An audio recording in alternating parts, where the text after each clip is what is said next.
Le 20 septembre 1869, un cultivateur nommé Jean-Louis Auguste Langlois se rend dans son champ au lieu dit du chemin vert, près des 4 chemins à Pantin. Rapidement, dans son champ, il y a des traces qui l'interpellent. Il va les suivre et arriver dans le coin du champ voisin au sien. Il va s'arrêter devant une sorte de tranchée de quelques mètres de long surmontée d'un monticule de terre. Sans surprise, il commence à avoir peur puisqu'il sait que c'est absolument pas normal d'avoir ça sous ses yeux. Mais il va surmonter son anxiété et commencer à creuser à l'aide de sa bêche cet amas de terre qui se place devant lui. Rapidement, un mouchoir immaculé de sang frais sort de la terre et juste après, il découvre le bras d'un enfant. À ce moment-là, il va déposer sa bêche pour éviter d'abîmer le corps de l'enfant qui se trouve en dessous, dans l'espoir peut-être qu'il soit toujours vivant, et va continuer à gratter à l'aide de ses mains pour essayer de déterrer le corps de cet enfant. Mais lorsqu'il arrivera à sortir la tête de l'enfant, immaculé de sang et dans un état pas forcément très beau à voir, il prendra peur et partira tout de suite prévenir la police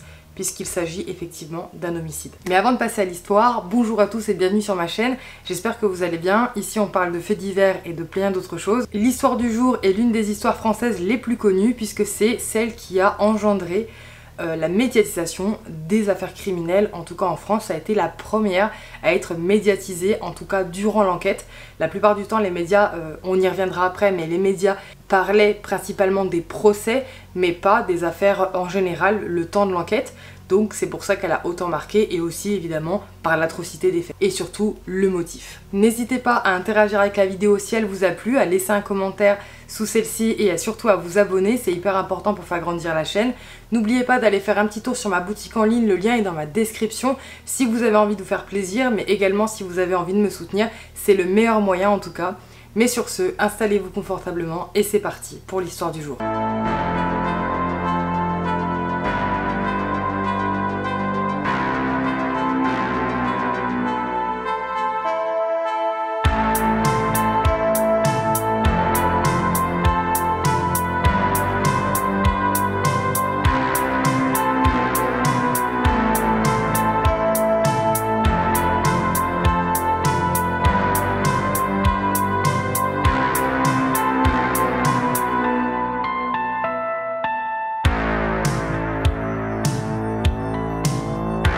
C'est donc apeuré que le cultivateur va prévenir la police de ce qu'il vient de découvrir dans le champ voisin au sien. Rapidement, la police va être évidemment envoyée là-bas et un commissaire ainsi qu'un médecin légiste vont être dépêchés sur place pour procéder aux premières constatations. Tout de suite, ils vont déterrer le corps du jeune garçon que le cultivateur avait trouvé.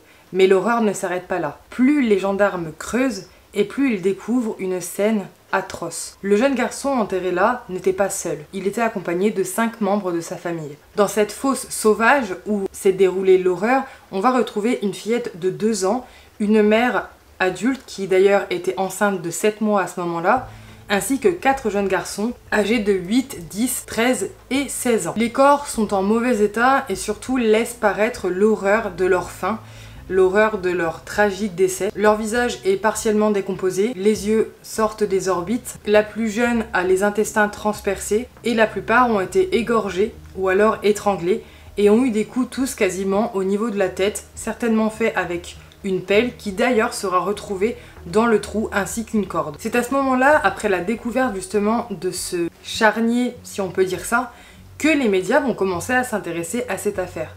Pour la première fois de l'histoire, en tout cas en France, les médias vont suivre l'affaire criminelle du début à la fin en suivant les enquêteurs durant leur enquête.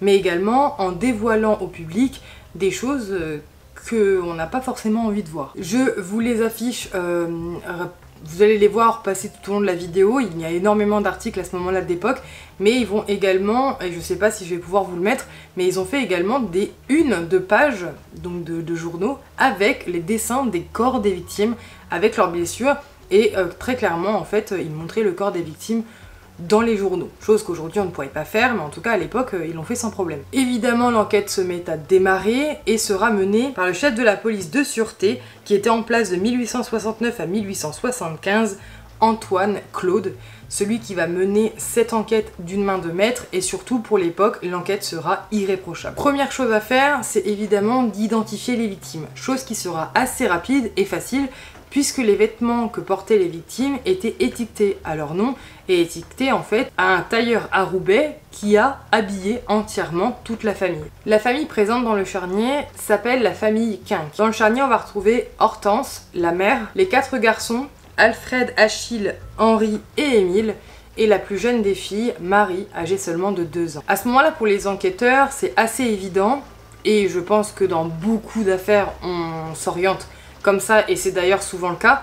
Petite parenthèse, je suis désolée si vous entendez, il y a un gros orage et il pleut beaucoup, mais en ce moment, je vous dis, je suis un peu en retard partout, et on est littéralement samedi soir. Voilà, il est 22 h, un truc comme ça, 21 h 30. Samedi soir, je dois poster lundi. Voilà, donc j'ai pas le choix, donc désolée, hein. Parenthèse fermée. Donc, tout de suite, les enquêteurs vont s'orienter vers les suspects les plus probables. Dans le charnier, on ne retrouve pas le père, Jean Quinck. Et on ne retrouve pas également le fils aîné de la famille, Gustave Quinck, qui était âgé à l'époque également de 16 ans et ne sera pas retrouvé dans le charnier.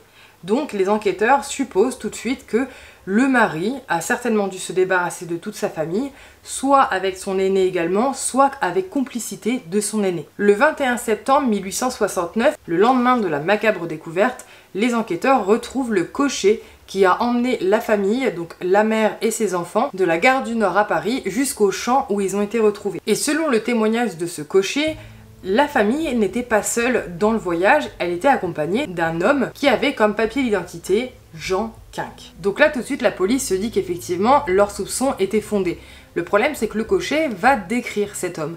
Et cet homme qu'il décrive, eh ben, c'est un homme d'une vingtaine d'années. Sauf que Jean Quinck, comme vous pouvez l'imaginer, c'est un homme d'âge mûr, donc ça ne correspond pas physiquement à la description du mari, en tout cas dans ce qu'elle devrait être.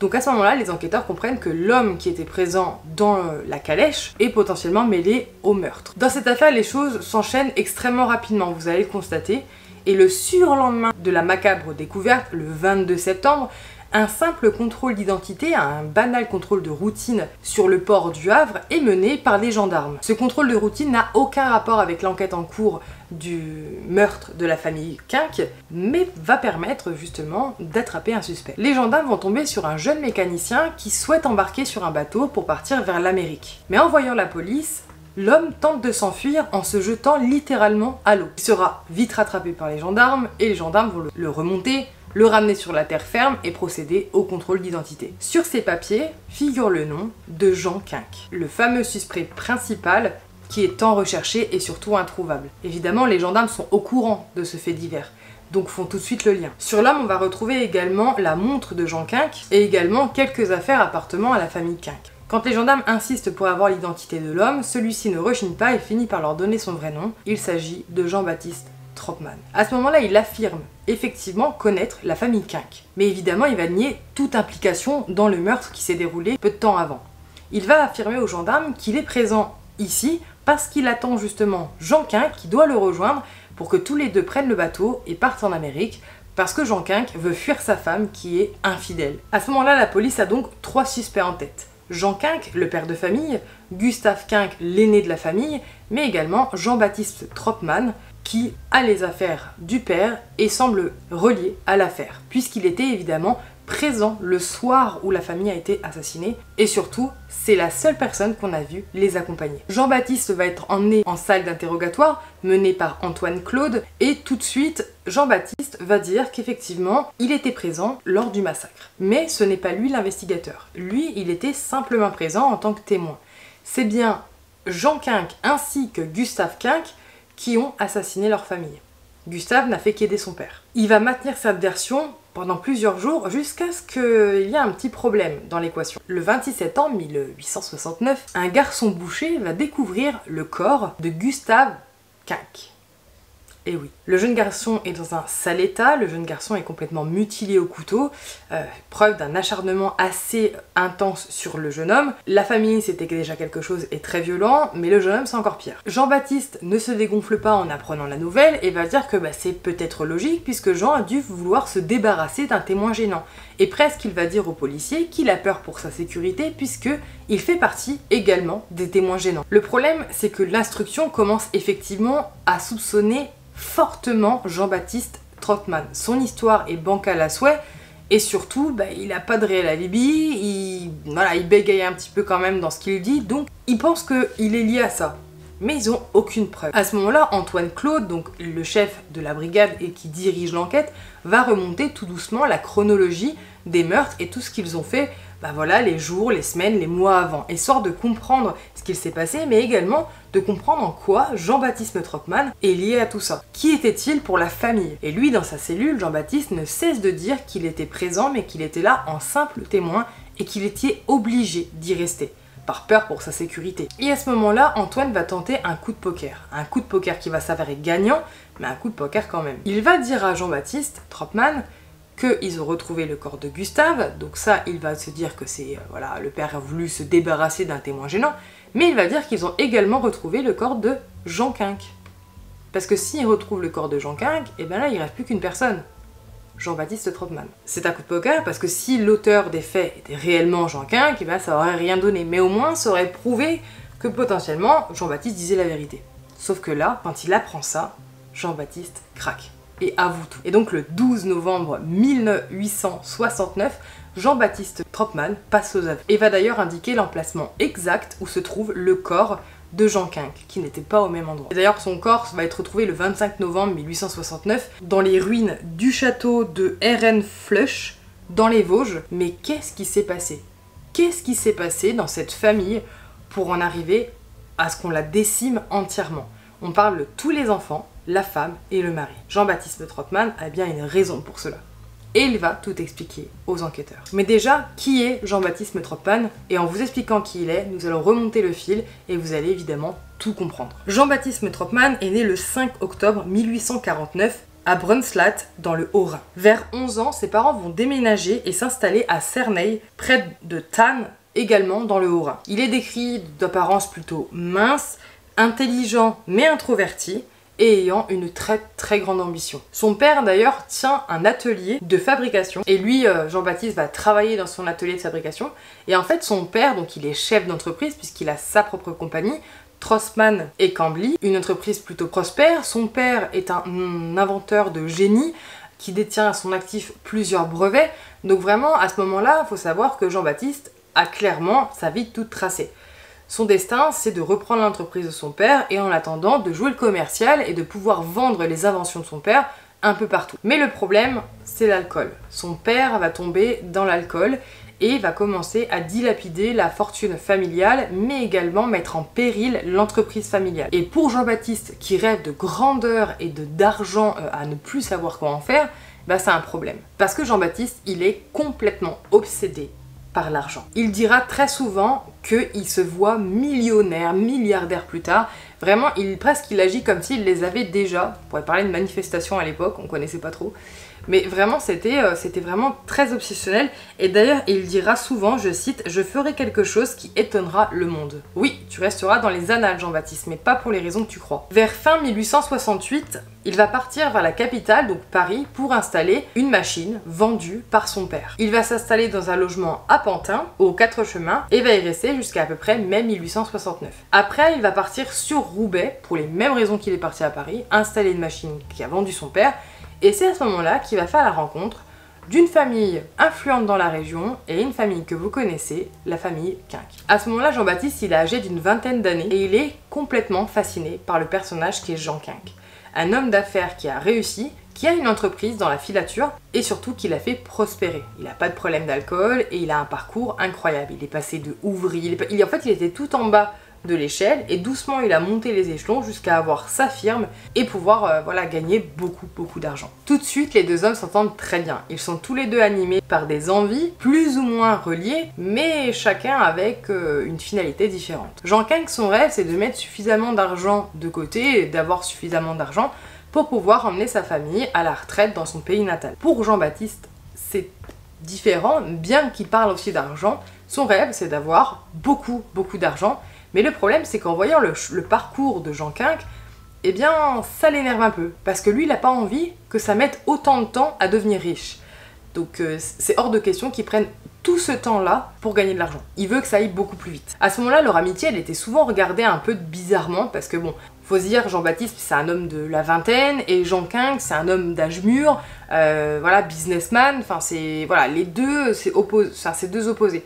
Mais il faut savoir que Jean-Baptiste, c'est quelqu'un d'introverti qui qui ne montre pas ses émotions, qui a une attitude plutôt nonchalante de base, et un fort accent d'ailleurs alsacien, il est impassible, et en fait toutes ces caractéristiques-là font que ça donne de lui l'apparence de quelqu'un de sûr. Et bah, ça inspire confiance. Il a peut-être la vingtaine, le jeune, mais il a l'air quand même plutôt mature pour son âge. Donc les gens finissent par comprendre que s'ils s'entendent si bien, c'est peut-être parce que justement, Jean Quinck le prend peut-être sous son aile pour je ne sais quoi. Au bout d'un moment, Jean-Baptiste Tropman va finir par rentrer chez lui, et en rentrant, il s'est entendu avec Jean Quinck sur 2 points. Le premier, c'est de trouver une maison en Alsace pour que Jean Quinck, une fois à la retraite, puisse s'y installer. Le deuxième point, et pas des moindres, c'est que Tropman devra convaincre son père, donc propriétaire de la firme Tropman et Kembley, de pouvoir laisser l'exploitation de ses brevets à l'international. Ce dernier point implique un investissement financier assez conséquent.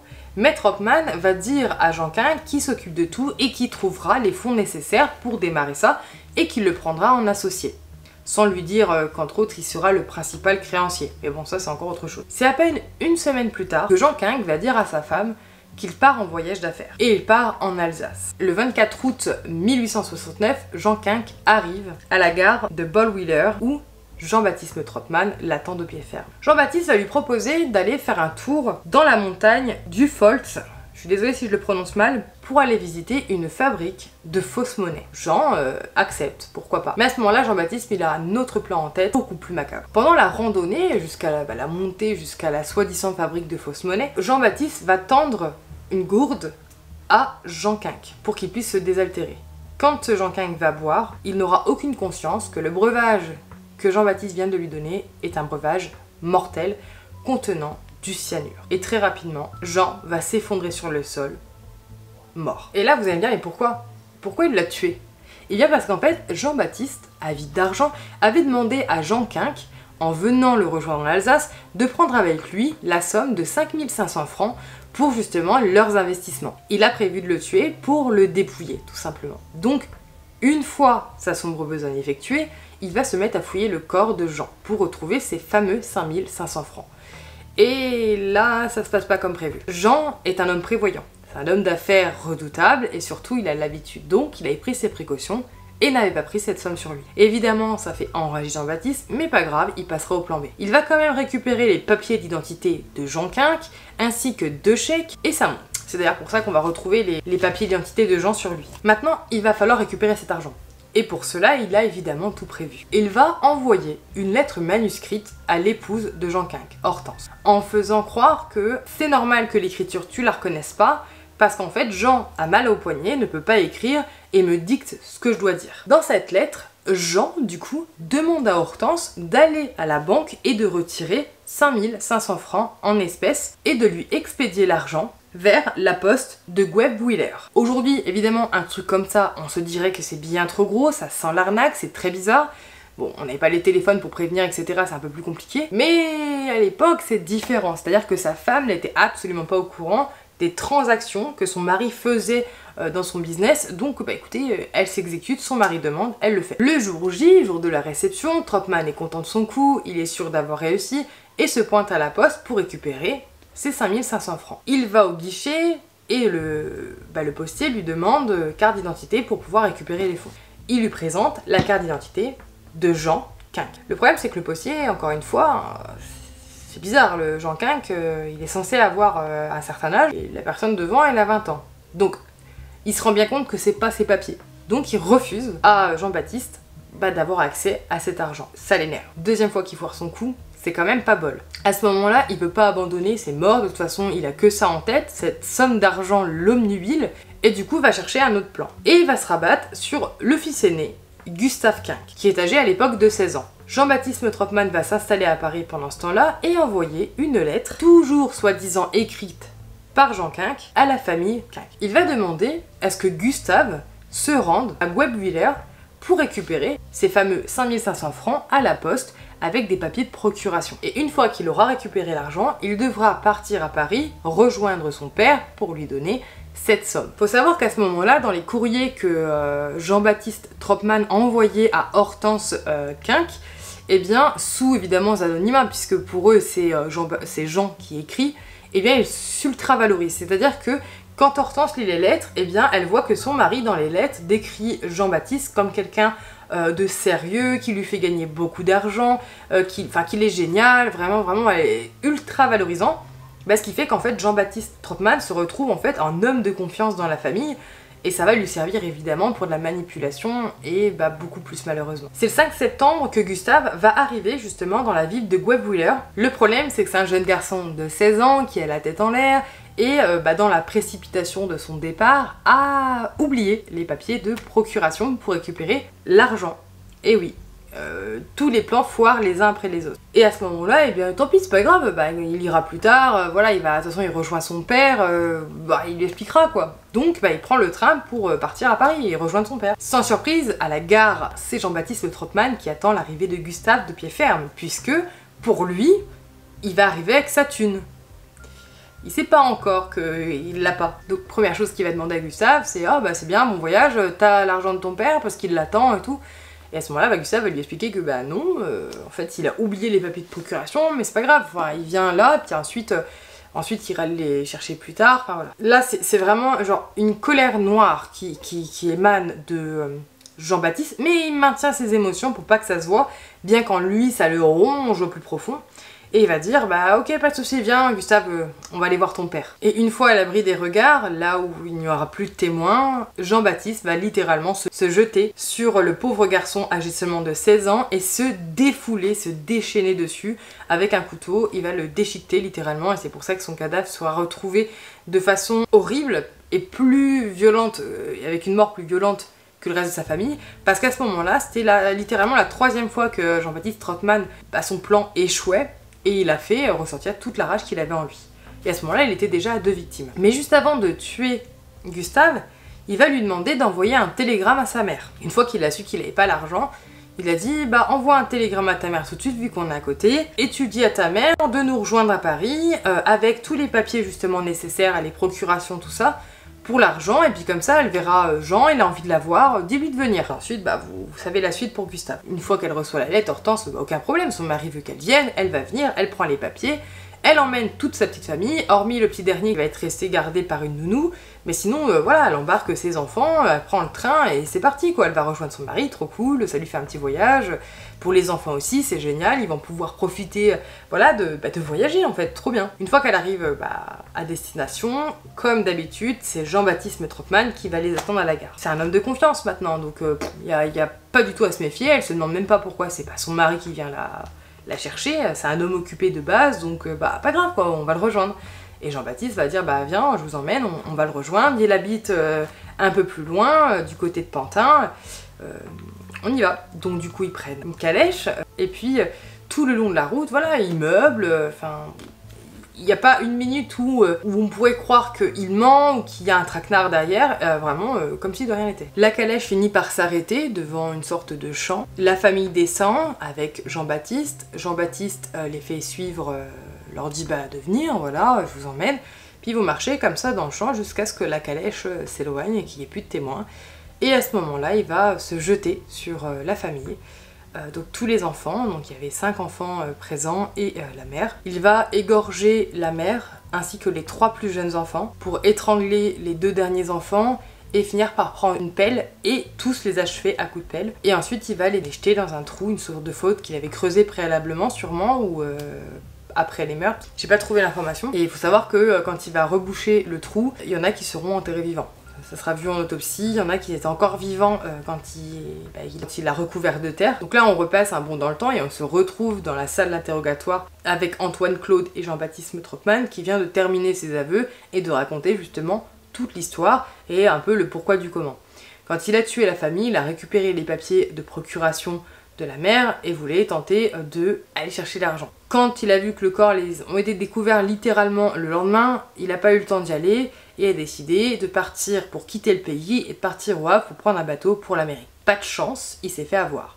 Décidément, pour le coup, il n'a pas de chance. Donc après tous ses aveux, Jean-Baptiste Troppmann va comparaître devant la cour d'assises du département de la Seine le 28 décembre 1869. À ce moment-là, la salle d'audience, elle est archi bondée. Ça n'est jamais arrivé, c'est du jamais vu. La population avait tellement envie d'y assister que certains s'étaient littéralement battus pour pouvoir réussir à obtenir des billets de faveur pour avoir des places réservées sur les bancs. Je sais pas si vous vous imaginez. Pour l'époque, c'était genre le spectacle, le divertissement, il fallait y être. Concernant Jean-Baptiste Tropman, pour sa défense, il va avoir le droit à un ténor du barreau pour l'époque, Charles Lachaud, mais malgré tout, il finira quand même par être condamné à la peine capitale le 30 décembre 1869, puis conduit en camisole à la prison de la Roquette de Paris le 31.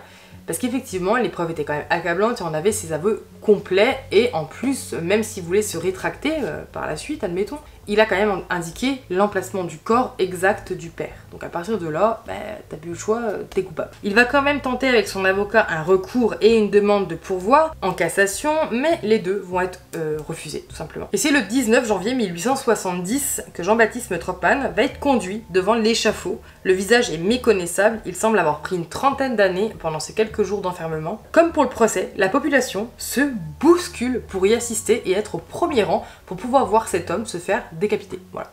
C'était le divertissement du moment. Hein. Quand il décapitait des gens sur les places publiques, et bien les places étaient bondées de monde, les gens regardaient, venaient avec leurs enfants, c'était vraiment l'événement du dimanche. Nous, on va se promener dans les parcs, eux, ils allaient voir une décapitation. Voilà, chacun ses loisirs. Il y a même des célèbres écrivains de l'époque qui vont faire le déplacement et justement acheter leur billet de faveur pour être dans les premiers rangs durant l'exécution. Et parmi ces écrivains, on va retrouver Victorien Sardou, Maxime Ducamp, des Victoriens vraiment assez connus de l'époque. Concernant l'attitude de Jean-Baptiste Tropman pendant l'exécution, au début, très calme, voilà, pas d'émotion, comme s'il savait pas trop ce qu'il faisait là. Et en fait, plus il va arriver vers l'échafaud, plus il va comprendre que là, c'est la fin pour lui. Et à ce moment-là, il va se rebeller fortement, il va se débattre de tous les côtés, ils vont pas réussir à le mettre sur la bascule pour faire décapiter, il va tellement se débattre qu'il va arracher les sangles qu'il maintenait, ça va vraiment être très compliqué. Et d'ailleurs, d'après la légende, si on peut dire, juste avant de se faire guillotiner, Jean-Baptiste va arriver à mordre la main de son bourreau en lui sectionnant quasiment l'index, et d'ailleurs le bourreau aurait dit à ce moment-là « Sale grenouille, ça a été dur ». Voilà, bon, ça reste une petite légende urbaine au sujet de l'exécution de Jean-Baptiste Tropman, mais bon, je voulais vous la dire, c'était rigolo. Enfin, rigolo, tout est relatif, bien évidemment. Et c'est à ce moment-là, du coup, que l'affaire Jean-Baptiste Tropman se termine. Mais pas vraiment. C'est-à-dire que, pour l'enquêteur, Antoine Claude, il est très peu probable que Jean-Baptiste Tropman ait fait ses meurtres tout seul. Déjà parce que tuer 6 personnes le même soir sans que personne n'entende rien, qu'il n'y ait aucun témoin et que personne n'arrive à s'échapper, c'est quand même peu probable. Et en fait, lui, il a avancé une hypothèse, Antoine Claude, par rapport au réseau de fabrication de fausses monnaies. Je vous en avais parlé, comme quoi il emmenait, soi-disant, Jean Quinck voir une fabrique de fausses monnaies. Et bien effectivement, dans ces époques-là, il y avait énormément de trafic de fausses monnaies et les usines de création de fausses monnaies étaient toutes là-bas. Voilà, dans ce secteur, il y en avait beaucoup. C'était par des Allemands qui tenaient ça. Et du coup, pour l'enquêteur, il y a peut-être possibilité que soit Jean Quinck ait surpris l'activité avec Jean-Baptiste Tropman, et que Tropman ait été un peu embrigadé là-dedans pour descendre Jean Quinck et toute sa famille, ce qui est quand même peu probable de mon point de vue. Soit effectivement Jean-Baptiste Tropman et Jean Quinck étaient invités à voir la fabrique de fausses monnaies, peut-être pour y investir de l'argent ou faire des magouilles, etc. Et que ça a mal tourné, ou même que Jean Quinck ait volé des documents, et qu'ensuite, encore une fois, eh bien, Jean-Baptiste Tropman a été missionné par ces derniers pour tuer, et que le soir où la famille a été tuée, eh bien, qu'il n'était pas seul, et qu'il était justement avec des trafiquants de fausses monnaies pour éliminer le reste de la famille, pour laisser aucune trace, si vous voulez. Ça reste des spéculations, il y a beaucoup de gens, d'historiens, etc., qui en parlent, qui pensent qu'il n'était pas seul, qu'il y avait des complices, au moins des complices, pas forcément sur la fausse monnaie, mais qu'il n'était pas seul à faire ça. Mais voilà, on ne pourra jamais le savoir, il a jamais parlé de ça, il a avoué ses crimes, et c'est tout, et puis il est mort pendant une exécution. Mais cette affaire a vraiment marqué l'époque, puisque encore une fois, bon, c'est la première à avoir été médiatisée, ça a eu un tel engouement dans la population, je vous dis, à tel point que les gens se battaient pour assister au procès, c'est quand même pas rien. Et ça a tellement marqué l'époque qu'un moulage de la main de Jean-Baptiste Tropman va être fait en cire, et sa signature conservée. Et d'ailleurs, si vous voulez la voir, vous pouvez la voir dans le musée de la préfecture de police, dans le 5e arrondissement de Paris, où elle est toujours visible. D'ailleurs, je savais même pas qu'il y avait un musée comme ça, et ça doit être sympa à aller voir. Mais bon, c'est vraiment une affaire qui a marqué la France, voilà, c'est une des affaires criminelles qui a marqué la France par son atrocité forcément, bien qu'aujourd'hui on connaît des tueurs en série beaucoup plus macabres, mais pour des motivations nulles, hein, l'argent, de toute façon l'argent c'est le nerf de la guerre pour tout, mais des motivations nulles, et en plus il n'arrivera même pas à ses fins finalement, puisque, écoutez, le destin, hein, il n'a jamais pu réussir à toucher cet argent, ne serait-ce que du bout des doigts, et tant mieux, puis il a été vite arrêté, hein, quelques jours hein, pour qu'il soit arrêté. Encore une fois, force du destin, parce que si la gendarmerie n'avait pas contrôlé les gens ce jour-là au Havre, eh bien, qui sait, hein, ça se trouve, on ne l'aurait jamais attrapé, puisque on n'avait même pas son nom en bouche avant de l'attraper. Donc voilà, je pense que vous connaissez cette histoire. Si c'est pas le cas, je suis ravie de vous l'avoir apprise, dites-le moi dans les commentaires. Évidemment, j'ai peut-être oublié des choses, comme toujours, hein, les affaires que je traite, il faut savoir que c'est mes petites recherches, c'est moi qui fais mes recherches de mon côté, donc oui, il y a des choses que je peux oublier. Et parfois, je réduis un maximum l'histoire aussi pour que ce soit compréhensible et pas trop long, parce que j'ai pas envie que ça tourne en documentaire. Mais voilà, donc si vous avez envie de donner vos avis en commentaire, n'hésitez pas. N'hésitez pas à aller faire un tour sur ma boutique. Je sais que je le répète souvent, mais encore une fois, c'est mon métier principal. C'est ce qui me permet aujourd'hui d'avoir le temps. Le temps, parce que quand je vois qu'aujourd'hui on est samedi soir, enfin bon, il y a des fois j'ai des périodes plus chargées que d'autres forcément, hein, je suis à mon compte, je travaille tous les jours. Mais voilà, ça me permet d'avoir le temps de faire les vidéos. Si j'avais pas ça, forcément plus compliqué. Mais voilà, sinon écoutez, je vous souhaite une excellente soirée, journée, matin, peu importe à quelle heure vous avez regardé cette vidéo. Merci d'être resté jusqu'à la fin. Mais sinon, à lundi prochain pour une prochaine vidéo. Adieu.